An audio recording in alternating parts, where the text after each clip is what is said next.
Hey there, friends. My name is Jim, and today I want to talk a little bit more about the trucker convoy in Canada.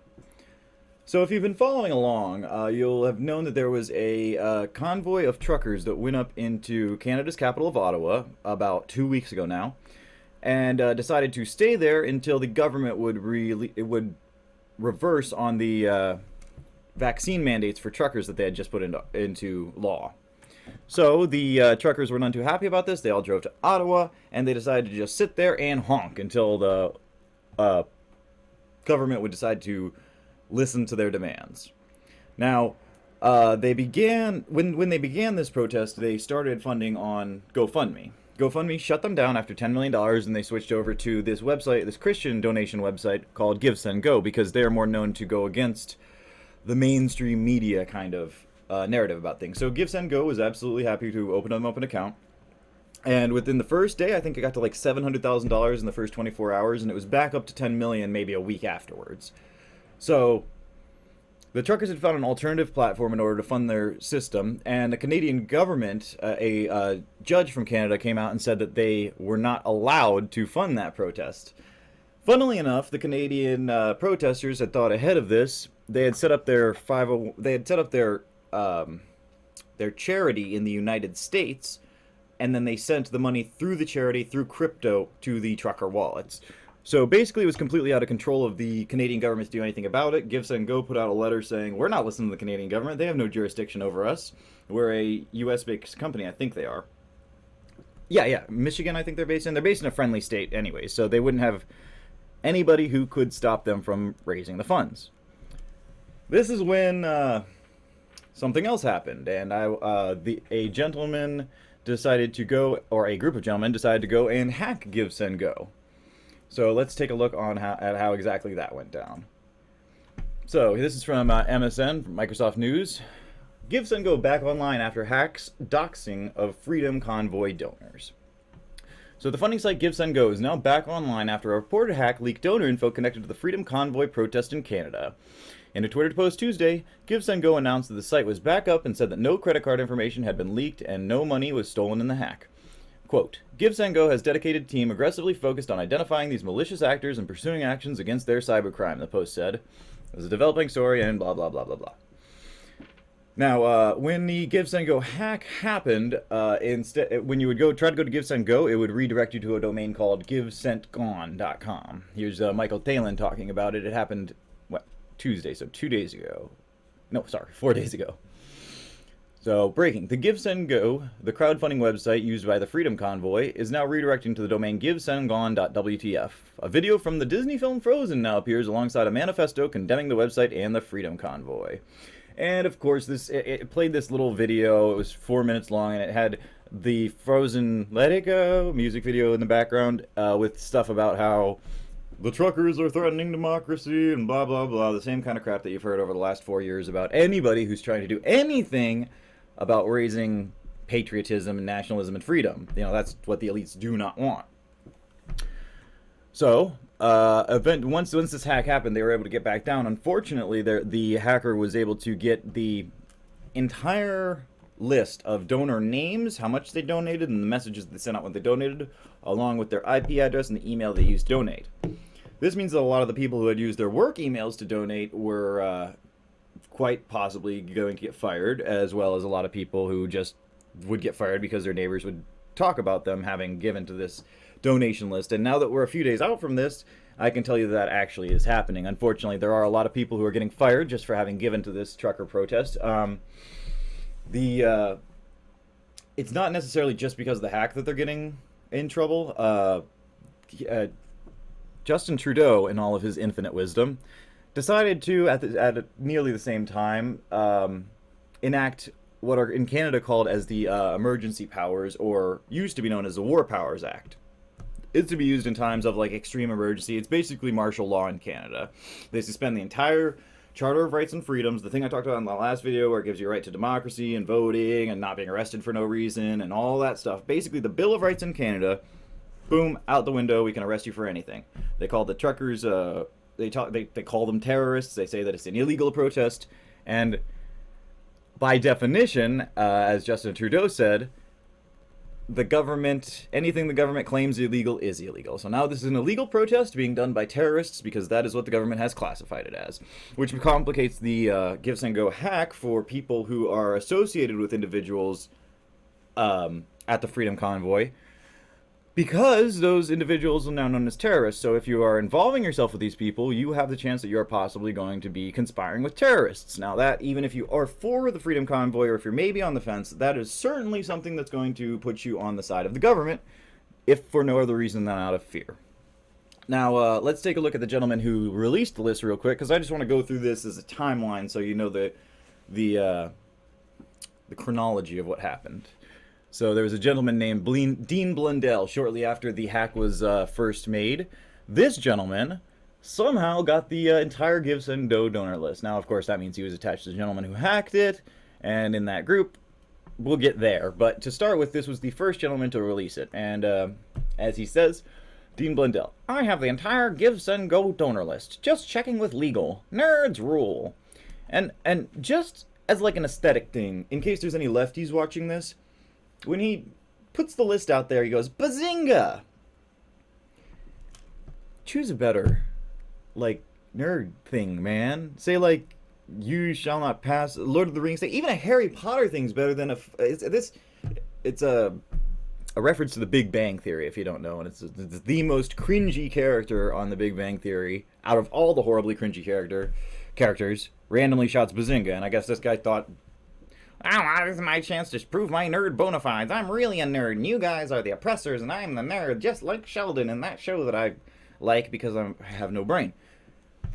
So, Dean Blundell released this entire list, and, you know, everybody's, let's see, 3,097 likes, 758 quote tweets, 556 tweets, and,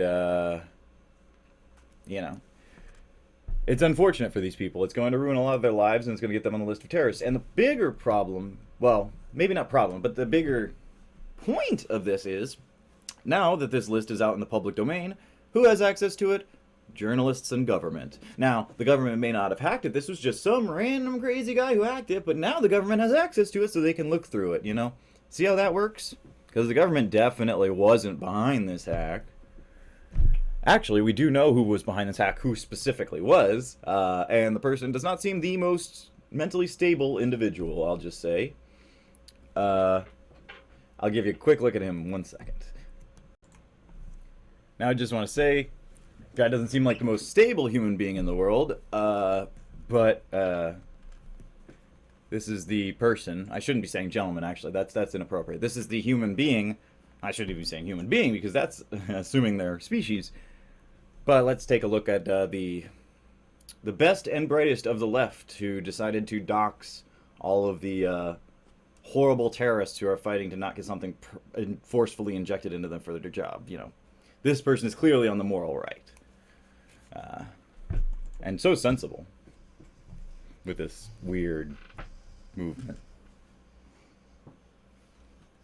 Nothing scares me. Nothing. Yes, I doxed the truckers! I did it! It was me! I hacked Give, Send, Go, baby! And I'd do it again! Okay. I'd do it 100 times! I did it! I did it! That's cool. Come at me! What are you gonna do? What are you gonna do to me, huh? Nothing. Nothing. I mean, somebody will probably sue you. But calm down. I hacked Epic Hosting! I hacked Parler! I hacked Gab! Yeah. I hacked Truth Social! I hacked Go! Give, Send, Go! I don't care! Okay. Cool guy. Real cool guy. You did it, man. You can literally put my name into the news tab on Google. Oh, yeah. And you can find everything I've done. Jeez. I am literally in every mainstream media publication for the things that I do. I'm not an unknown actor. I'm literally a famous fucking cyber terrorist. And you think that you can scare me? No, I didn't mean to. I'm sorry. Calm down, man. Holy shit. relax. Take a breath. See, they always default to the pedophile accusations. They always default to that because they have That was nothing weird. else. It's actually some projection. That guy, I want to see his browser history. That guy loves little girls. I've hunted pedophiles. I've outed pedophile rings online. Okay, I have gotten We're getting into something weird here, so I'm gonna let him go. But yeah, that is the sensible mind of the left, the tolerant left, the very, very tolerant left, to decide futures of people who just wanted to go and take their kids to show them how democracy is supposed to work. Because from what I understood, protests aren't supposed to be comfortable. From what I understood, protests are supposed to make noise. From what I understood, protest is the voice of the oppressed masses and the voice of the voiceless. When the protesters go out and give their grievances to government, that's an important part of democracy, so that we all know that we're being represented properly and we're all being heard. Wait, no, that it's a pandemic, though, so it's all out the window. And we're the bad... I'm sorry. They're the bad guys. I'm neutral. This gentleman... over here? Yeah. No. That way. That guy, yeah. We're neutral. Don't lose my browsing history, man. Anyways, so this is the person who's taking credit for this, and I'm not saying they didn't do it. They have an awful lot of monitors there with some tech-looking stuff in it, but whatever. Anyways, moving on. As we can see, this gentleman's efforts have come to fruition quite powerfully with people like the Salt Lake Tribune.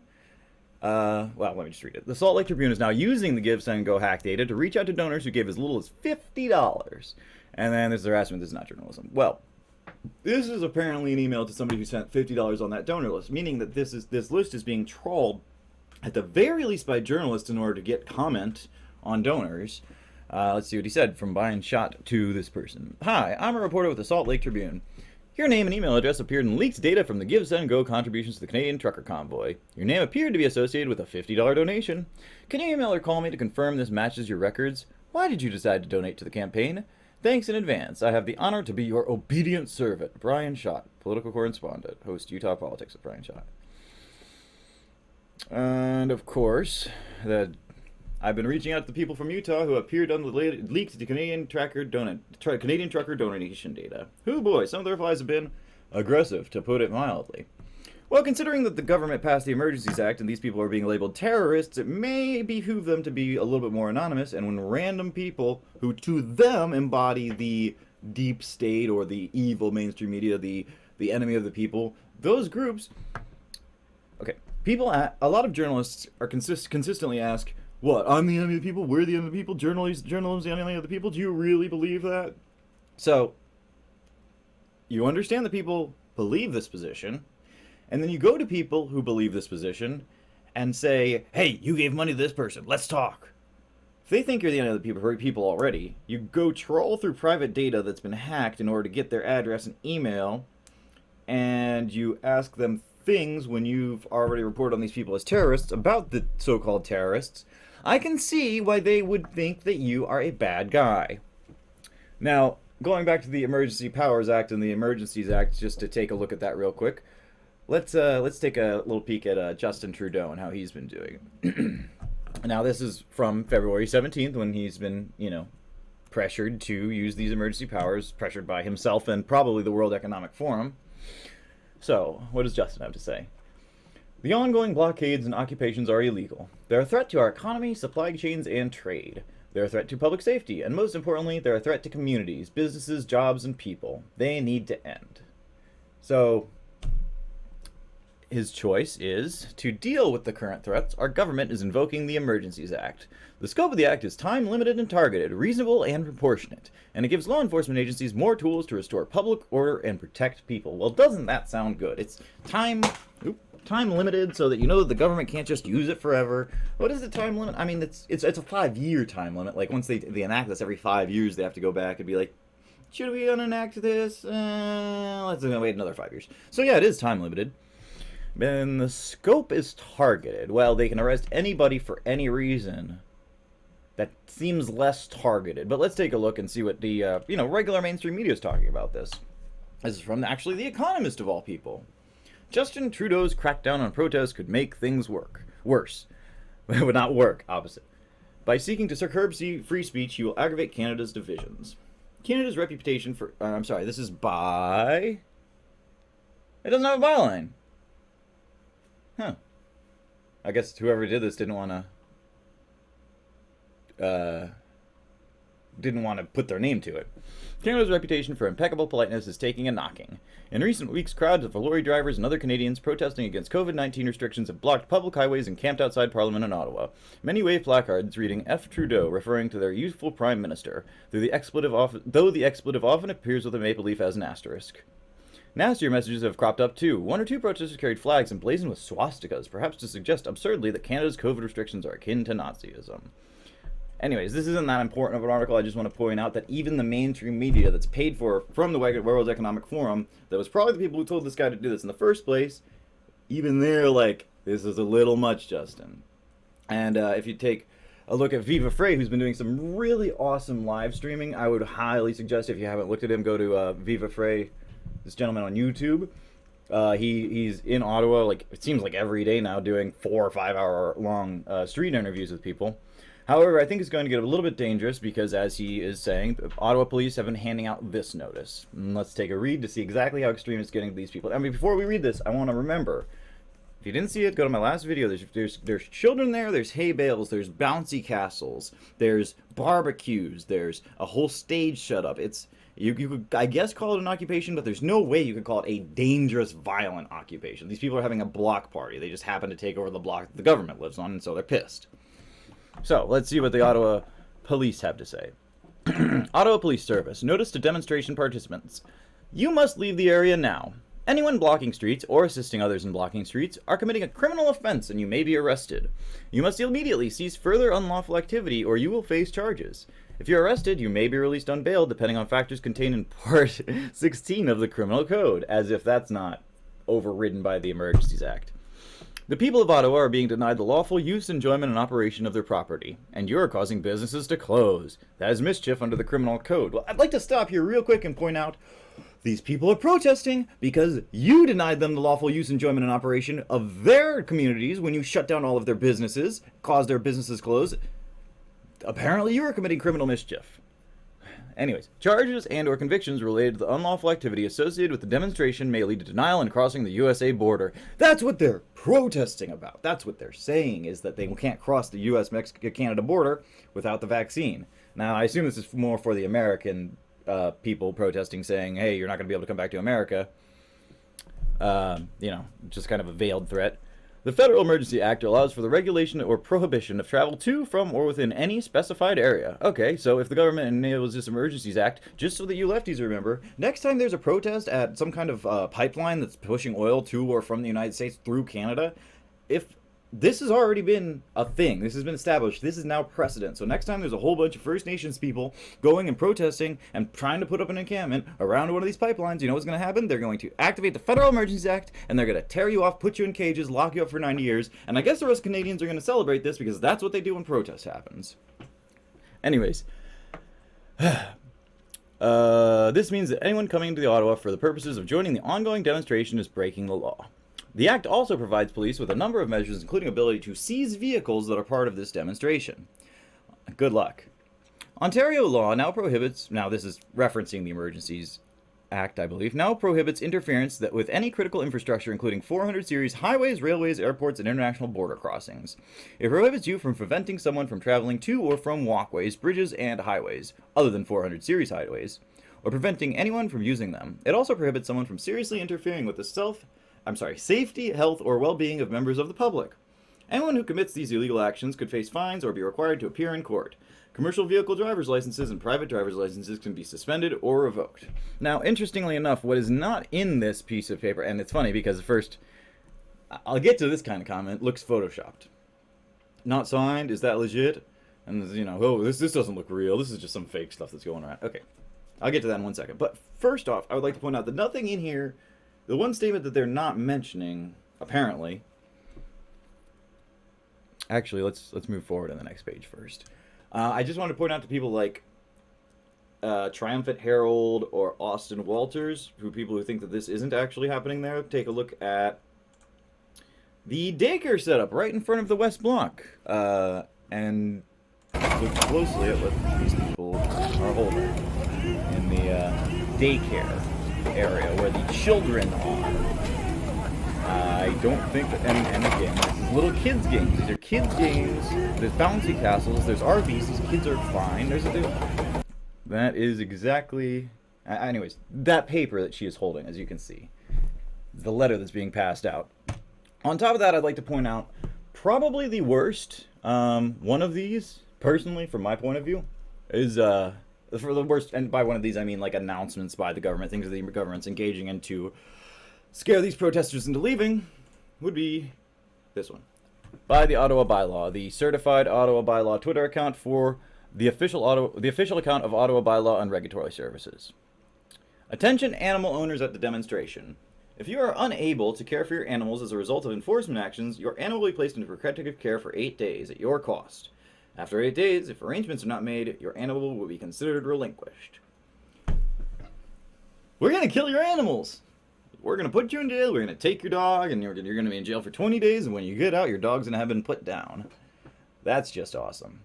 So, and don't think they're just... My last video was about how they're going to take these people's kids. When you see this kind of stuff, they will take these people's kids away. Anyone blocking the streets or assisting others in the blocking streets are committing a criminal offense, and you may be arrested. If you're committing a criminal offense and you're involving children in it, the state will have the right to take away your children. They have the right to take away your dogs. What do you think? They're going to put the families in jails? No. They're going to separate the families, they're going to separate the kids, and that's the threat attempt that they're using to control these people. Now, I just want to say to any possible Canadian brothers and sisters out there who are at this protest, be safe. I'd say if you have kids, maybe, drive them to grandma's house, come back, something like that. I personally, I would say that it's time for the men to stand up at this point. Women and children leave. Men stay. Be willing to be arrested. Be willing to take a criminal charge. You will be seen as the victors in this. The arc of justice in history is long. The arc of history is long, but it tends toward justice, rather. You will be seen as the right side of this story. It's impossible, because every single time in history that you look back, if there was a government organization saying, "Can I please see your papers?" we generally look at that historically as being one of the worst things you can do.